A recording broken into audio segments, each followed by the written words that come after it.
Olá pessoal, na aula de hoje a gente vai falar sobre Event Bubbling e delegação de eventos. O que é que viria a ser Event Bubbling? Deixa eu apagar aqui, da aula passada, tá ok, preste. Então vamos lá, vamos imaginar que a gente tem o seguinte código HTML aqui. Eu tenho um parágrafo. Dentro desse parágrafo eu tenho um texto qualquer, vou utilizar o Emmet aqui para gerar um texto para mim. Eu vou ter uma quebra de linha e depois eu vou ter um link aqui. Para qualquer lugar o link, só colocar clique aqui. Vou colocar um link para algum lugar mesmo.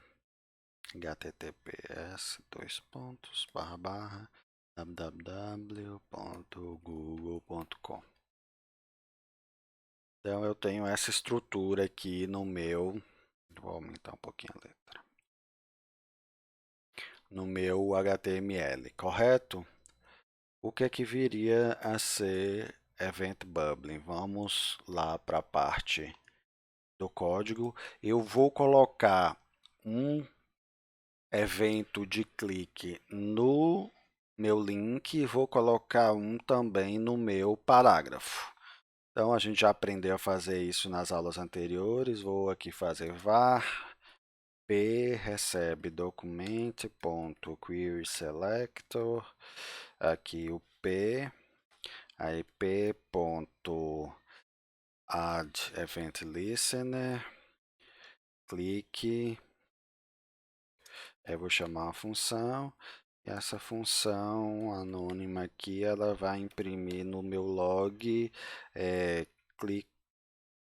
clicou no P, só para a gente saber que clicou no parágrafo, que ele está chamando o clique do parágrafo. Vou dar um refresh, cliquei aqui no meu parágrafo, chamou o meu evento, correto? Ok, vamos colocar agora a mesma coisa no meu link. Então, vará recebe documento.querySelector a.addEventListener, é um clique também, chamar a função e vai dar um log, clicou no A. Correto? Então, vou dar um refresh, vou clicar aqui no link. Opa, o link navegou, a gente não quer que navegue. Como é que faz mesmo? Aqui, quando eu estou trabalhando com Add Event Listener, automaticamente o JavaScript ele já vai me dar como parâmetro o objeto que representa o evento. Eu posso colocar aqui a palavra posso colocar x, aqui é um nome de um parâmetro, é o nome de qualquer variável que eu quisesse criar no JavaScript. Vamos chamar de event. O padrão, normalmente, as pessoas colocam chamar de i de event ou chamar de event mesmo, correto? Então, aqui, para não navegar, a gente aprendeu anteriormente, é o prevent default. Vou dar um refresh de novo, vou clicar no meu link.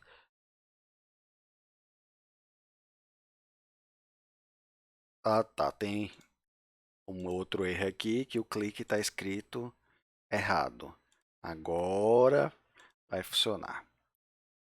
Cliquei aqui. Opa, aconteceu uma coisa estranha aqui, não aconteceu? Cliquei no link e apareceu, clicou no A e clicou no P. Mas eu cliquei foi no link. O que é que está acontecendo aqui? Vamos dar uma olhada na nossa estrutura do HTML. O meu A, ele está dentro do meu P. Então, o que é que ocorreu aqui foi o que a gente chama de event bubbling, ou borbulhamento, evento borbulhante, borbulhar o evento, ou um nome melhor em português é propagação do evento. Esse é um comportamento do JavaScript. Quando eu clico em um elemento, igual eu cliquei aqui no link A, ele vai propagar o evento de clique daquele elemento para todos os pais dele. Então, se eu clico no A, ele vai propagar o evento, ele vai executar o clique do link A e vai propagar para o pai, para todos os pais. Quem é o pai de A? A está dentro de quem? Está dentro do P. Então, ele vai propagar o evento clique para o P, então vai chegar o evento de clique no P. E o P não tem um escutador de evento para o clique? Tem. Então, quando eu clico em A, ele chama o clique do A, propaga para o P, chama o clique do P, propaga. O P está dentro de quem? Da div, dessa div aqui. Ele chama o clique dessa div, não está fazendo nada porque não tem nenhum escutador de evento de clique nessa div. E depois ele chega no body. Também, não, como eu não coloquei nenhum escutador de clique no body, não vai acontecer nada. Mas se eu tivesse aqui um escutador de clique e outro escutador de clique, ia chamar o evento para toda essa hierarquia aí. É um comportamento padrão do JavaScript que, quando você acontece um evento no em um elemento, esse evento se propaga para todos os pais até chegar no body. Isso se chama a propagação de evento, ou event bubbling, que é o nome que se dá em inglês, o termo correto para isso. Então é importante vocês saberem isso, porque se fosse algo que vocês não quisessem que quando eu clicasse no link chamasse o clique do parágrafo, vocês teriam que fazer uma coisa, que basicamente é, se eu não quero que propague, eu venho aqui dentro do meu evento aqui, do meu A, do meu escutador do clique do A, aí eu falo event.stop propagation. Quando eu coloco stop propagation, o que é que vai acontecer? Ele vai executar no A e não vai propagar para os pais de A na hierarquia, para os ancestrais, que na verdade a gente chama o termo correto, é para os ancestrais. Dei um refresh aqui, cliquei no link, agora apareceu só o clique do A e não o clique do P. Então, vocês têm que estar ligados nisso com relação, quando vocês estão trabalhando com muito evento, você tem uma página que tem muitos eventos, às vezes acontecer bubbling pode dar comportamento inesperado. Em outros momentos, a gente usa o bubbling para a gente se aproveita desse comportamento de bubbling para fazer algumas coisas no nosso próprio código. Eu vou mostrar um exemplo para vocês. Então vamos voltar no HTML. Vamos criar aqui uma outra div. Eu vou deixar nessa mesma div, mas eu vou criar uma div, dentro dela um table, dentro desse table um tbody, dentro desse tbody eu vou criar algumas linhas. Eu vou usar aqui o Emmet para poder criar algumas linhas para mim automaticamente, td vezes, aí agora aqui eu quero 5 linhas com um td. Aí ele criou para mim a estrutura aqui, 5 TRs com um TD cada. Eu vou colocar aqui alguns nomes, Luciano, Ana, Paula, Regina e Carlos. Então agora eu tenho essa estrutura aqui, é uma tabela, eu quero que apareça a borda ali, então deixa eu colocar border 1, aparecer a borda para ficar com carinha de tabela. Então o que é que eu quero fazer? Eu quero colocar esse seguinte comportamento nessa minha tabela.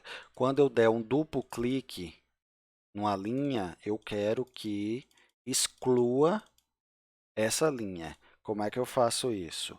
Vamos lá no JavaScript, eu vou colocar esse comportamento. Então, da forma que a gente aprendeu até agora, eu poderia fazer o quê? Var, vou pegar todas as linhas, var trs recebe document.querySelectorAll tr. Então, aqui eu estou pegando todas linhas da minha tabela, correto? Aí aqui eu vou percorrer todas as linhas e adicionar um evento em cada uma das linhas.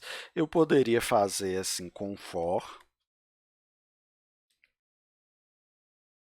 vari recebe 0 e menor do que trs, que é um vetor, ponto length, que é o tamanho do vetor, e mais, aí percorrer cada um dos meus TRs e colocar um evento. Só que eu não gosto de usar o for. Tem forma para mim é mais fácil, que é usar o for each. trs.for each.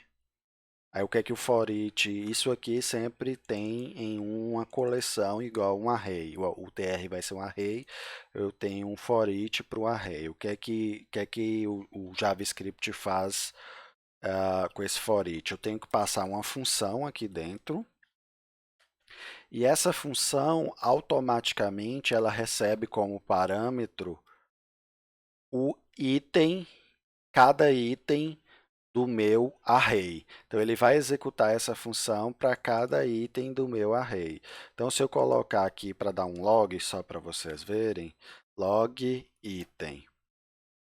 O que ele vai fazer? Ele vai imprimir cada linha da minha tabela. Vou dar um refresh. Tá aqui, ó, imprimiu cada uma das minhas linhas. Então, o for each, ele percorre o array, aí você tem que passar uma função para poder tratar, e essa função ela sempre recebe a cada iteração da função o parâmetro que é um dos itens do meu array. Isso aqui não precisa chamar item, pode chamar x, é um nome de variável, tanto faz o nome que vocês colocarem ali. O JavaScript automaticamente coloca valor ali dentro. Eu gosto sempre de referir ao que eu estou percorrendo. Então, se eu estou percorrendo um vetor de TRs, aqui eu sei que o meu item vai ser uma única TR, então aqui no singular. Eu estou percorrendo ela e agora o que é que eu quero fazer? Adicionar o evento. Então, eu coloco tr.addEventListener. Aqui eu quero, no caso aqui eu quero double click, então é dbl click, que eu só quero que remova quando fizer um double click, e colocar a função que vai fazer o tratamento desse evento. Nesse caso aqui, para remover a própria linha dentro do addEventListener, se eu quero me referir a esse tr, eu uso a palavra this. Esse this, ele vai se referir ao elemento que está chamando o addEventListener.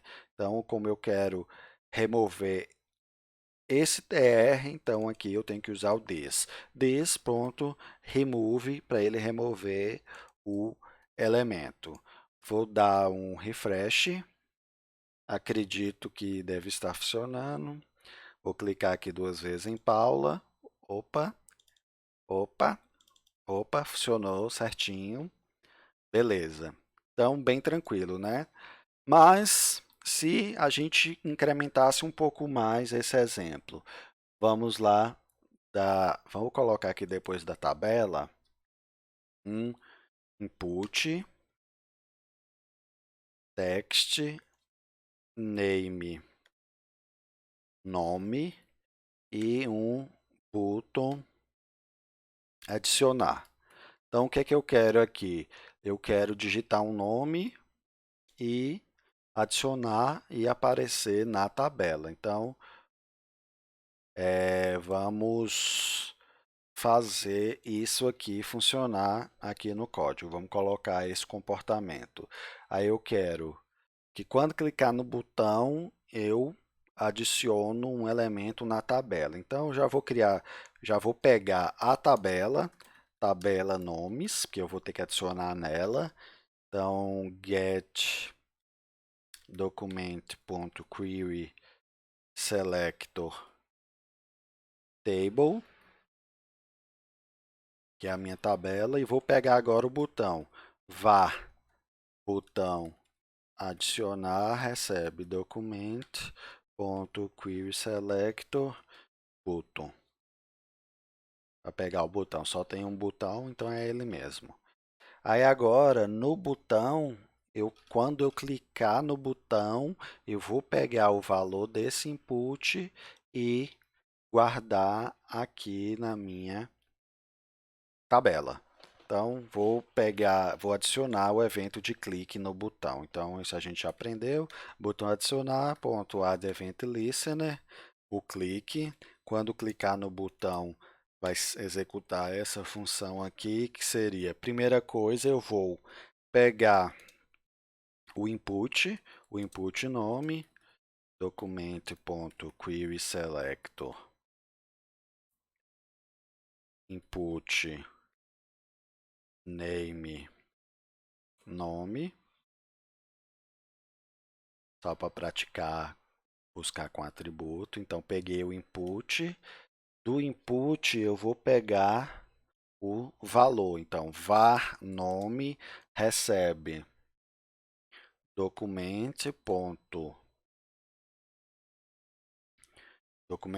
input nome ponto value. Value só. Pronto. Então, pegou o valor do input e armazenou, que tiver digitado lá, vai estar nessa variável nome. Aí eu posso criar aqui, por exemplo, var text nome, que eu vou criar o elemento de texto com esse nome, document.create text node nome. Vou criar uma linha nova para colocar na tabela, porque eu vou adicionar na tabela, vou adicionar uma linha e uma coluna, né? Então, a linha, vou criar o elemento linha document.create element tr, vou criar a coluna, né? td var td, aqui o nome é o nome que eu quiser, né, pessoal? Document.create element td. Aí agora eu vou começar a adicionar. Na minha coluna, eu vou append child text nome. E na minha linha, eu vou dar um append child, o meu TD, né? Que é o TD fica dentro do TR. E agora basta pegar a tabela e adicionar a linha append child tr. E eu vou até limpar depois o que tiver escrito dentro do input. Então, input nome.value recebe um texto vazio. Aí vamos dar um refresh e vamos ver. Vamos criar aqui um outro nome, Maria. Adicionar. Por que está errado? Porque, de novo, eu escrevi clique errado aqui. Refresh, Maria, ele adicionou corretamente a Maria. Clara, adicionou também. Agora, olha o que é que acontece. Se eu dar um double clique aqui na Ana, que já estava antes, ele excluiu. Se eu der um double clique na Clara, ele não vai excluir. Por quê?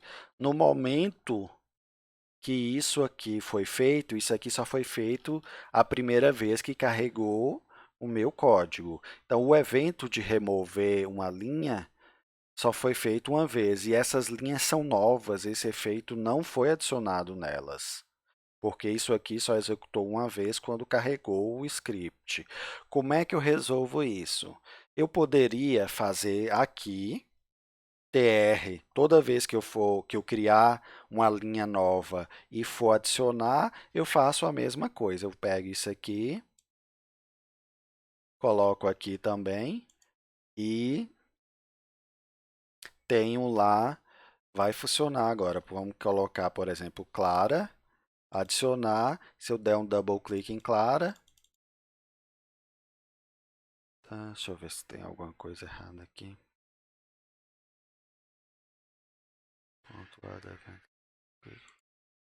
Não, deixa eu só dar um refresh. Clara, adicionar. Ah, tá, eu que não tinha clicado certo. Eu não tinha dado refresh, não sei.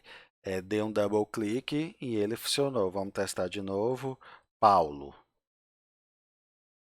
Double click, ele apagou lá a linha. Correto? Então, imagina, funciona. Tem um pouco de repetição de código, mas funciona. Se isso aqui fosse uma coisa muito custosa, eu tivesse que colocar aqui também, ok. Essa é uma forma de trabalhar. Outra forma de trabalhar é usando o que a gente chama de delegação de eventos, que a gente se aproveita desse comportamento de propagação de eventos. O que é que eu poderia fazer nesse caso? Eu tiro isso aqui, eu não preciso adicionar na linha, deixo aqui do jeito que está, e esse código aqui eu não vou usar mais dessa forma. Em vez de eu colocar o evento, o escutador de evento, dentro do double click, dentro de cada linha, eu vou fazer var. Eu vou usar o double click dentro da minha tabela. Como é que vai funcionar isso? Qual é a lógica? Então, aqui é a minha tabela, né? Aí dentro da tabela, tabela nomes, ponto, add event listener, o double click, function. Aqui eu vou pegar o evento, né, que eu preciso do evento. Aí o que é que acontece aqui? Vou dar um log para vocês darem uma olhada. Target. O target do evento que ocorre é sempre o elemento onde aquele evento ocorreu, correto? Então, vou dar um refresh, vou dar um double click aqui, aí o que ele apareceu? TD, né? Porque quando eu clico, na verdade, aqui eu estou clicando dentro de um TD. Aí o que é que acontece? Como eu falei com vocês, o evento de clique, ele é um evento que faz bubbling. Não são todos os eventos que propagam. É a maioria. Não são todos. Tem alguns que propagam, tem alguns que não propagam. No caso, o clique e o double click, ele sempre propaga. Quando eu clico no TD, ele está chamando o clique da tabela, porque a tabela está escutando, porque ele está programando, ele está propagando do TD para o TR para o table. Aí o table estava escutando o double click e aí está chamando aqui o console log. Só que olha como é que é inteligente. No caso aqui, o evento, o target, o alvo do evento está correto, porque o evento ocorreu no que foi o target, foi no TD, não foi na tabela. Então, sabendo disso, eu posso colocar o escutador na tabela e quando clicar em qualquer linha da minha tabela, eu vou e olho qual é a linha e vou excluo. Como é que eu vou fazer isso? É bem simples aqui. Eu vou pegar aqui o meu evento.target, que é o meu TD, ponto. Eu não quero excluir o TD, eu quero excluir a linha, que é o TR. Então, eu tenho um atributo que se chama parent node, que ele vai pegar o pai daquele elemento e ele que eu quero remover, ponto remove. Ponto target, que é onde ocorreu, o pai do target, que aqui vai ser um TD, aqui um TR, e mandar remover esse TR. Então, eu vou dar um refresh, vou clicar aqui, continua funcionando. E agora, se eu adicionar algum outro nome, Paulo, adicionei. eu dar o double click, ele também vai excluir e eu não precisei colocar um código aqui novo para toda vez que eu adicionar uma nova linha, colocar o comportamento nessa nova linha. Porque, sabendo que existe o evento bubbling, eu deleguei o evento. Quem está escutando o evento agora não é cada linha, quem está escutando é a tabela. Então, se eu tenho 500 linhas nessa tabela e a tabela que está escutando, na hora que o evento ocorre e propaga para a tabela, ele vai olhar, olha, ocorreu o evento, foi em qual lugar que ocorreu no target, que é a coluna, da coluna ele pegou a linha e removeu. É um pouco mais complexo, mas é normalmente assim que a gente trabalha é, mais um pouco profissionalmente. Então eu achei importante trazer isso, essa ideia aqui para vocês. Pessoal, aqui eu não precisaria fazer assim. Se eu não quisesse criar um text node, eu poderia aqui no meu, cadê? Nome. Aqui no meu TD, em vez de usar o append child, eu poderia usar o inner HTML ou o inner text e mandar jogar direto o nome, que foi o valor, que isso aqui é uma string que veio do meu input. Eu só não posso dar o append child no nome, porque nome não é a string não, ele não aceita adicionar no append child. Então eu poderia colocar aqui como inner text, que é o texto interno, e ele aceitaria também da mesma forma. Vou colocar aqui Paulo, adicionar, funcionou da mesma forma. E tem mais uma coisinha aqui que pode acontecer com vocês, e eu vou melhorar o código. Se você clicar dar um double click na borda da tabela, sem ser dentro da tabela, o que é que vai acontecer? Ele apagou a tabela inteira, porque ele, quando você clica na borda da tabela, o target, o double click, o target vai ser a própria tabela, aí o parent node da tabela é o div, aí eu mandei remover o div. E eu não quero que aconteça isso, então vou dar uma melhorada e uma corrigida aqui no código, eu vou verificar se o vamos copiar aqui, se o e.target.parentNode for diferente, .parentNode.tagName, para saber o nome da tag, tagName for diferente de tr, tem que ser maiúsculo aqui, então quer dizer que eu não cliquei numa célula. Aí o que é que eu falo? Eu coloco um alert avisando clique duplo tem que ser dentro de uma célula para remover a linha. E dou um alert e um return para ele não fazer nada. Né, para ele não remover. Vou dar um refresh. Então, se eu clicar aqui na borda agora, ele dá um double click, ele vai aparecer a mensagem, porque eu não cliquei dentro de uma célula. Se eu quiser remover a célula mesmo, tem que ser uma linha, tem que ser clicando dentro de uma célula da minha tabela para funcionar corretamente. Então, eu coloquei um códigozinho aqui para poder melhorar o funcionamento do nosso exemplo. Então, essa aula por isso é hoje. Obrigado e até a próxima aula.